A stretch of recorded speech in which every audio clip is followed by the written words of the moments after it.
Story Charity alone conquers. Dharma May Jayam. In the town of Tavai there lived a king called Suguna. He had an excellent minister named Dharmasila. They ruled for a long time in prosperity over the kingdom. Both of them had sons. The prince's name was Subudhi. He was a noble prince, and quite in keeping with his name, was always bent upon doing good to the world. The minister's son was named Durbati, a most wicked boy, whose only delight was teasing beasts and birds from his infancy, and which ripened into all sorts of wickedness as he grew to boyhood. Notwithstanding the difference between their temperaments, the prince and the minister's son were the best of friends. The motto of the prince was Dharmamay Jayam, charity alone conquers. That of the minister's son was Adharmamay Jayam, absence of charity alone conquers. When rising from their beds, when beginning their prayers, when sitting down for meals or study, and, in fact, before beginning to do anything, each repeated his motto. The people had great hopes in Subudhi, whom they fully expected to see a good and benevolent king. But the minister's son all thoroughly hated.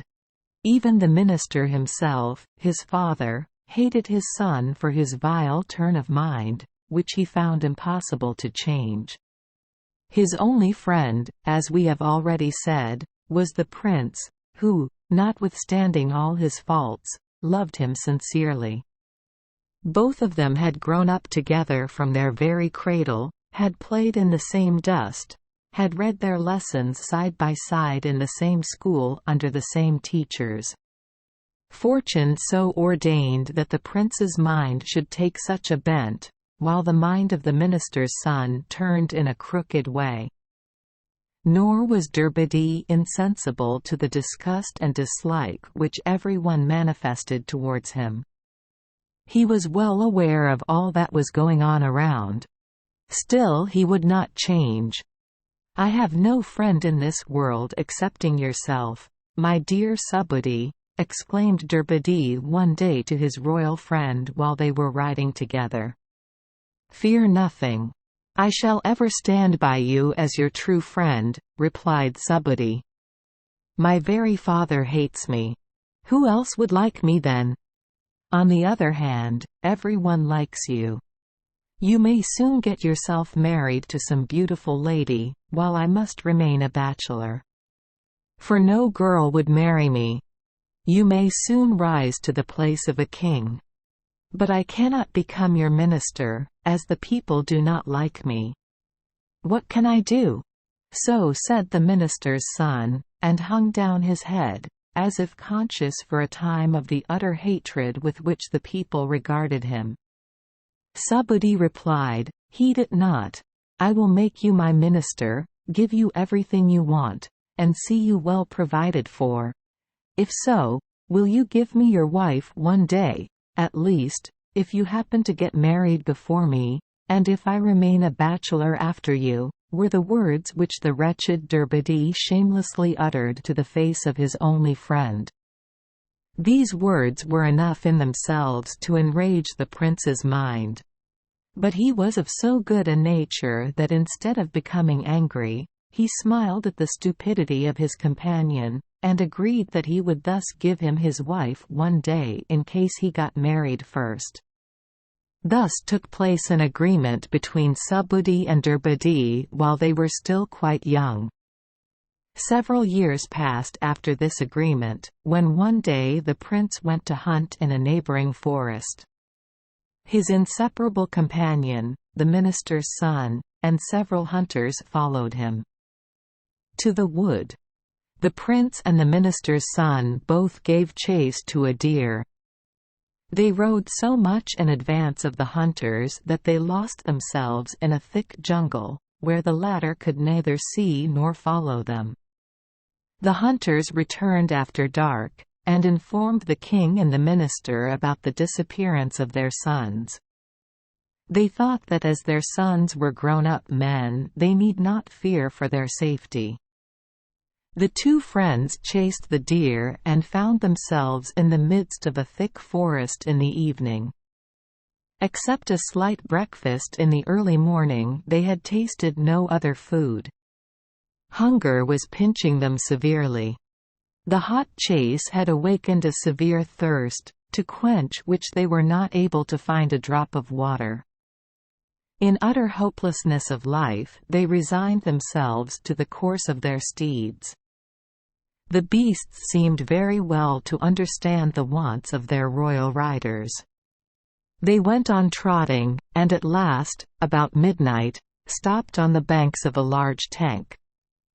The riders, who were almost dead with thirst, opened their closed eyes when the horses stopped. All of a sudden, and to their great joy, they found themselves on the banks of a large tank. Their joy knew no bounds. Surely God takes care of His children. Had it not been for His kind care, how could we have come to this tank, when we had given ourselves up to the guidance of our horses? Thought Subhuti to himself, and got down from his horse. The minister's son, who had become more exhausted by that time than his companion, also alighted. Subhuti, true to the nobility of his mind, took both the steeds first to water, and, after satisfying their thirst and loosening them to graze by the side of a grassy meadow, he went into the water to quench his thirst. The minister's son also followed. After a short prayer, Subhuti took some handfuls of water, and returned to the bank. Durbadi also returned. They chose a clean spot, and sat down to rest during the remaining part of the night. The prince, when taking his seat, pronounced his usual motto, "Charity alone conquers," and the minister's son also repeated his "Absence of charity alone conquers."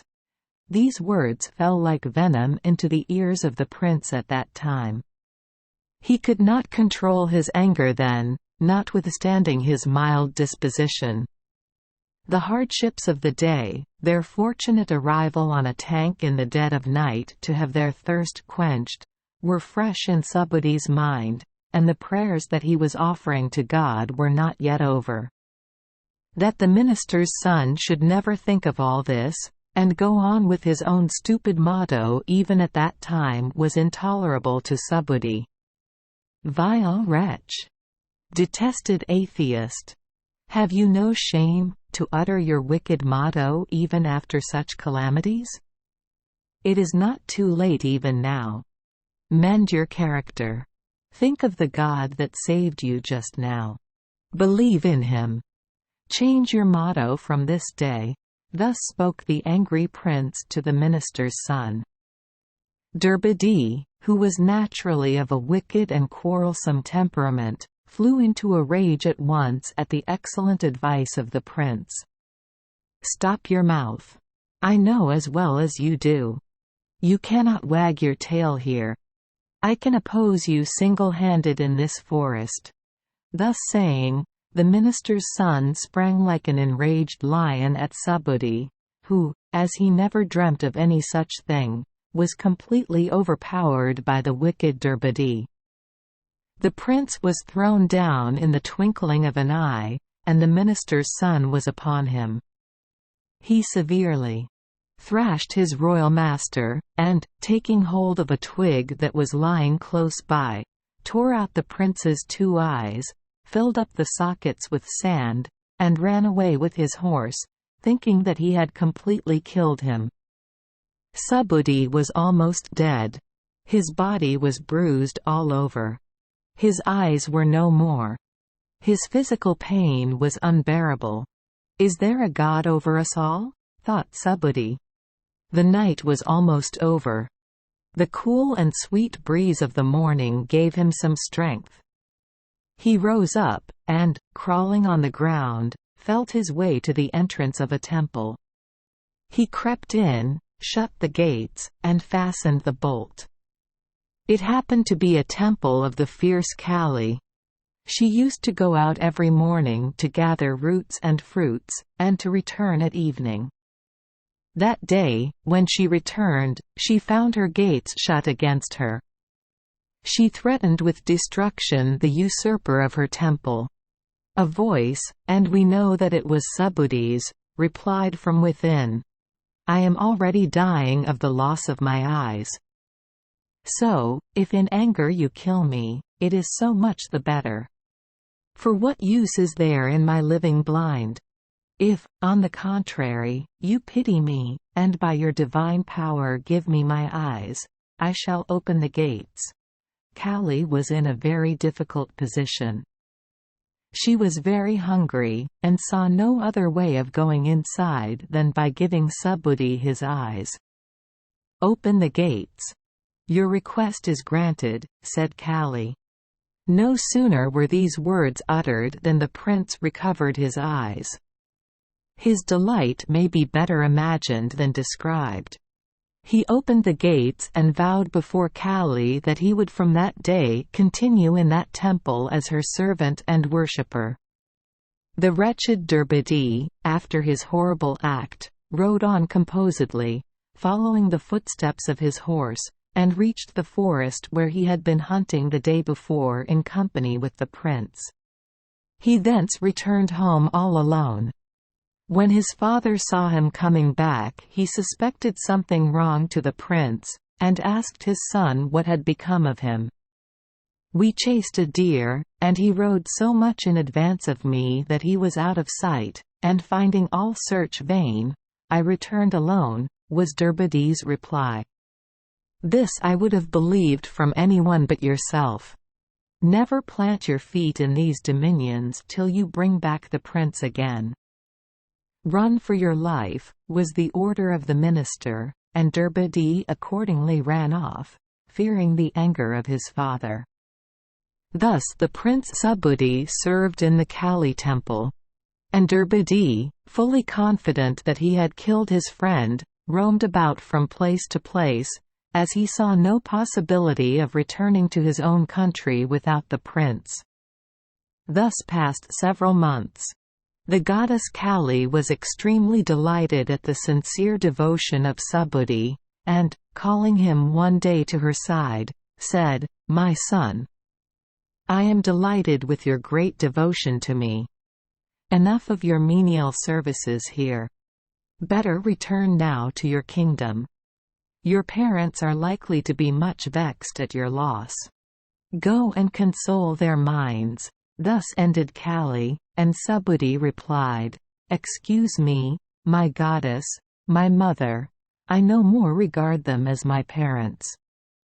This wood is not a large place if they wished to search for me. As they were so careless about me, I shall also from this day disregard them. You are my father and mother. Therefore permit me to end my days here in your service." So saying, Subhuti begged Kali to allow him to stay, and the goddess agreed accordingly, for some time at least. After a few more months, Kali called the prince again to her, and addressed him thus, "My boy, I have devised another plan. Better not, then, go to your parents, as you do not wish to go now. At a short distance from this place, in the Kaveri country, reigns a staunch devotee of mine. His daughter had smallpox, and as he forgot to do proper respect to me, I have blinded both her eyes. The king has issued a proclamation that he will give the whole kingdom and his daughter in marriage to him who would cure her of her defect. He has hung up a bell, Ghanta, at which every physician who wishes to try the case strikes. The king comes running as soon as he hears the sound, takes home the doctor and shows him the case. Several persons have tried in vain. For who could repair a defect inflicted by the displeasure of the gods? Now I mean to send you there. That king is a staunch worshipper of my feet. Though I have punished him, still I pity the sad calamity that has come upon his daughter. You had better go there and strike the bell. He will take you and show you the case. For 3 consecutive days apply my holy ashes to her eyes. Though fools may deride these ashes, still by them a true devotee can work wonders. On the 4th day her eyes will be perfectly restored. Then you will secure her hand, and, what is more, the country of Kaveri. Reign there, for you were born to reign, being a prince, and not to spend your time here in this wood. If you do not do so you will commit a sin, and, what is more, incur my displeasure." Thus ended Kali, and the prince could not refuse. For he feared the anger of the goddess. Agreeing to her words, and with her manifold blessings, he started and reached the kingdom of Kaveri. He struck the bell. The king came running to welcome the new doctor. All the previous physicians had tried by medicines external and internal. The new doctor, Prince Subhuti, proposed to treat the case by mantras, incantations. The old king, who was very religious, fully believed that the new doctor might effect the cure, and, just as he expected, on the 4th day his daughter's sight was completely restored. The king's joy knew no bounds. He inquired into the parentage of the doctor, and when he came to know that he had princely blood in his veins, that he was as honorably descended as himself, his joy was greatly increased. He sent up 1,000 prayers to the god for giving him a royal son-in-law.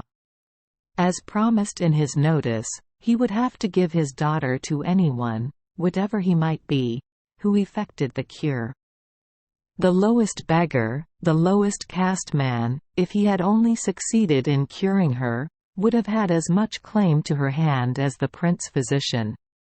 So when the person that effected the cure proved to be a prince, the king was extremely delighted, and at once made all arrangements for the marriage of his daughter, and gave her to Subhuti.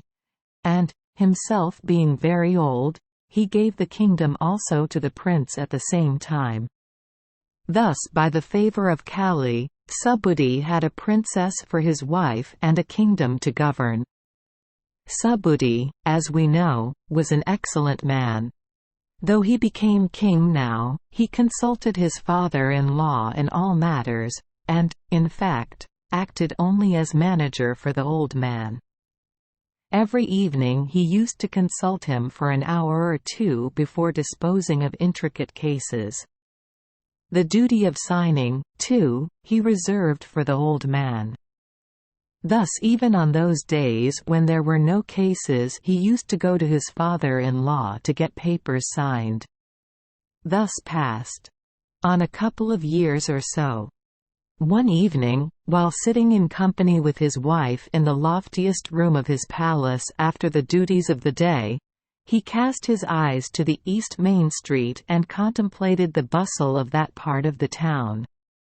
Carts creaking under the load of merchandise, the flourish with which the goods and wares were exposed for sale, fashionable gentlemen in their fanciful evening costumes walking to and fro, the troublesome hawkers that stand by the roadside questioning everyone as to what they would buy, and several other things interested him, and for a time made him somewhat proud even, that he ruled over such a rich country. But sweetness is not always unaccompanied with bitterness. He saw in that same street a man whose face was very familiar to him, but whom he could not at once make out. A black man was sitting on a projecting pile of a corner of a shop, and was mending some torn gunny bags. Subhuti looked at him carefully. "Is it the minister's son, Durbati?" "No, he is not so black." "Rather was not when I saw him last," thought Subhuti with himself, and examining his face, he at last exclaimed, "It is he! It is he! It is my friend and companion. Who is it?" exclaimed the princess, and rushed at once to his side. She had most carefully watched her husband's face for the past few minutes while he was in deep contemplation. "It is my friend, the minister's son, by name Durbadi. We were companions from our birth. We played in the same dust, read in the same school, and were ever inseparable companions.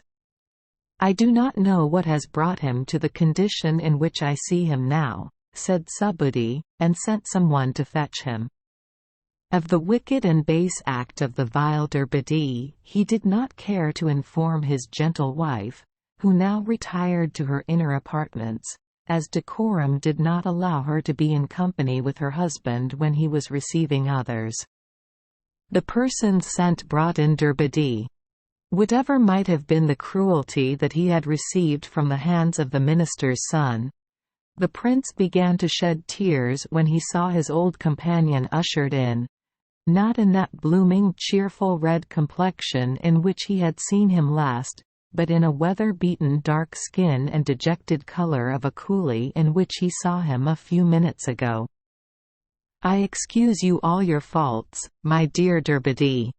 Tell me quickly what has brought you to this wretched plight," asked Subhuti, and while asking he began to cry aloud. The minister's son also shed tears copiously, and cried or pretended to cry. For be it known that he was a perfect scoundrel, born to no good in the world. "My own mischief has brought me to this plight. When I returned to our country, after putting out your eyes and thinking that I had killed you, my father banished me from our dominions, and ordered me never to plant my feet within their limits without bringing you back. As I thought I had put an end to your life, I never came back to that tank in search of you.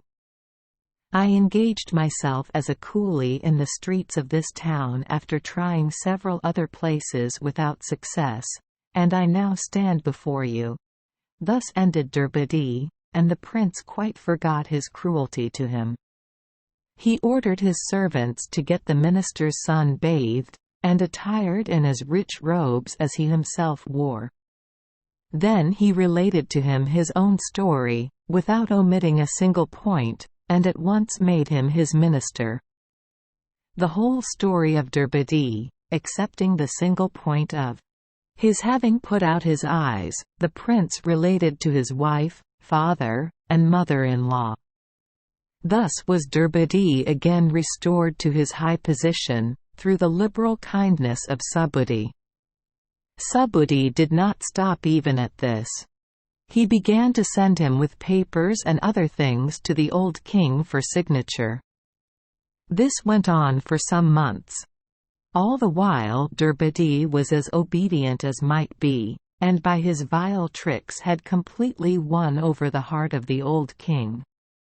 One evening, after the signatures were over, Durbadi stopped for a while as if desirous to speak.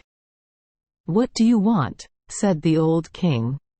"Nothing but your favor," was the only reply, after which he retired. Thus he went on for some days and weeks. Every day he stopped for a few minutes after the state business was over, and when the old king asked the reason for it went on giving evasive answers. At last one evening the old king was extremely provoked. The cunning Durbadi had purposely intended this. "What a big fool are you to stop every day as if wishing to speak and never to utter a word," broke out the old king. "I beg pardon of your honor. I was thinking all the while whether I should let out my secret or not. At last, I have come to the conclusion that I will keep it to myself," replied the diabolical Durbadi. "No, you shall let it out," roared the old king, whose curiosity was more roused than abated by the words, purposely obscure, of the minister's son. Durbadi, after simulating much reluctance at disclosing the supposed secret, loudly began his harangue. "My lord, ever since I came here I have been making inquiries about the nobility of your family, about the sacrifices that you and your ancestors have performed, about the purifications that you and your elders have undergone, and about 1,000 other particulars, each of which is enough to secure you and your descendants the place of Achyutapada himself. These delighted me for a time, I say for a time, for listen, please, to what follows. When I compared with the pure fame of your famous family, that of your son-in-law, my heart began to pain me. Indeed, the pain which began at that moment has not yet ceased. Know, then, that your son-in-law is not a prince. No doubt he has royal blood in his veins, which makes him look like a king. How came he to be so skillful in medicine? Just inquire the cause. To be no more in the dark, the king of my country, over which my father is the minister, set out one day on Sava. While passing a barber's street he saw a beautiful damsel of that caste. Bewitched by her beauty, the king wanted to include her in his harem, notwithstanding her low position in society. The child of that woman is your son-in-law. He, being the son of a barber mother, acquired thus easily the art of medicine. That a king was his father makes him look like a prince. If he had been of pure birth, why should he leave his kingdom, and come here to effect the cure of your daughter? Except this prince, or supposed prince, all those that came here were mere doctors by caste. Thus ended the vile Durbadi, and taking in his hand the papers, vanished out of the room quickly, like a serpent that had stung. The sweet words in which the minister's son clothed his arguments, the rising passion at the thought that he had been falsely imposed upon by a barber's son, the shame, or rather supposed shame, that he thought had come over his family, and 1,000 other feelings clouded, for a time, the clear reason of the old king. He saw no other way of putting an end to the shame than by the murder of his dear daughter and son-in-law first, and of his own self and queen afterwards. At once he sent for the executioner, who came in. He gave him his signet ring, and commanded him to break open the bedroom of his son-in-law that midnight, and murder him with his wife while asleep. The hukams, or orders given with signet rings, can never be disobeyed. The executioner humbled himself to the ground, as a sign of his accepting the order, and retired to sharpen his knife for his terrible duty. Neither Subudhi nor his affectionate wife had any reason to suspect this terrible mandate. The old queen and the treacherous Durbadi had equally no reason to know anything about it.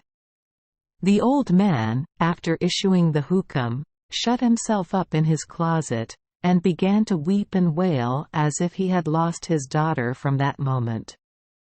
Durbadi, after kindling the fire, as says the Tamil proverb, by means of his treachery, came back with the papers to the prince. A thought occurred in his mind that Subudhi's fate was drawing near. He wanted to carry out the agreement between himself and the prince about the latter's wife. The excellent Subudhi, who always observed oaths most strictly, was confused for a time. He did not know what to do. To stick to the oath and surrender his wife to another, or to break it and preserve the chastity of his own wife. At last, repeating in his own mind, "Charity alone conquers," and also thinking that heaven would somehow devise to preserve his wife, he went to her, explained to her how the matter stood, and ordered her to go to the minister's son. She hesitatingly consented. For, as a good wife, she could not disobey her husband's commands. Subudhi then told Durbadi that he might have his wife as his own. The princess went to her mother, crying that her husband had turned out mad. Or else who would promise to give his wife to another? What does he mean by that? My daughter. Fear nothing. Perhaps, in his boyhood, he made this rash promise without thinking. The promise once made now pains him. Unable to break it, and leaving it to yourself to preserve your chastity, he has so ordered you. And he would, nay must, excuse you, if you by some means or other save yourself, and apparently make good your husband's promise also. A thought just comes to me how to do that. There is your foster sister, exactly resembling you. I shall send her in your place." So consoling her daughter, the old queen at once made all the requisite arrangements. And, of course, Subhuti had no reason then to know anything about them. In the middle of the night his door is forced open, and a ruffian with a drawn sword, blazing like lightning, rushes in, and murders the pair. Thus in that very night in which Drupada had reached the topmost point of his vice, he was cut down by the supreme hand of God.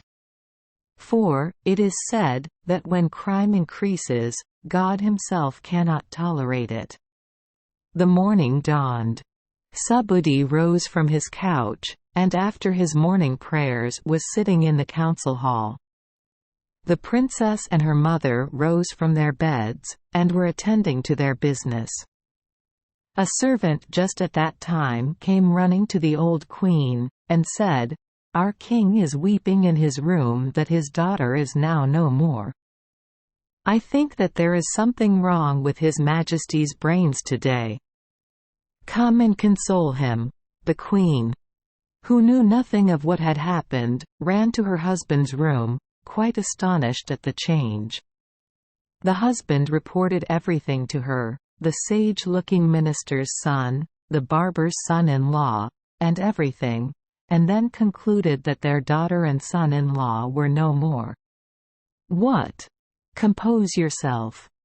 Our son-in-law is sitting in his durbar. Our daughter is just adorning herself in her dressing-room. Were you dreaming? Are you in your right senses?" said the queen.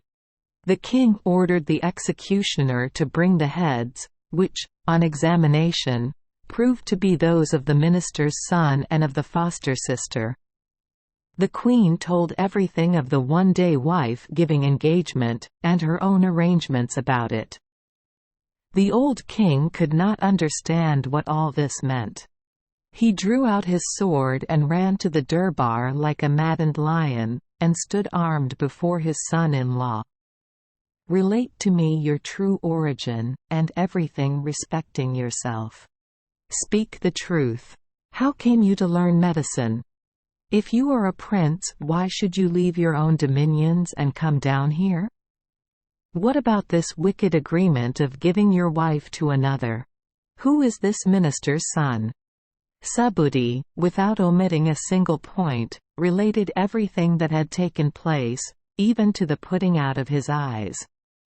The old man threw down his sword, took his son-in-law in his arms almost, for so great was his joy at the excellent way which fate had prepared for his escape, and said, "My son, my life, my eye. True it is, true it is. Dharma alone conquers, and you that hold that motto have conquered everything. The vile wretch whom, notwithstanding the series of rogueries that he practiced upon you, you protected, has at last found out that his adharmam never conquers. But he never found it out. It was his adharmam that cut him off on the very night of his supposed complete conquest by it. Letters were sent at once to Tavai, inviting Sugana and Dharmasila to the happy rejoicings at the prince and princess's delivery, and a remarriage was celebrated with all pomp, in honor of their lucky escape. Dharmasila, as he disliked his son, never shed a single tear for his loss. Subhuti lived for a long time, giving much consolation to his own and his wife's parents. Through the blessings of Kali they had several intelligent sons.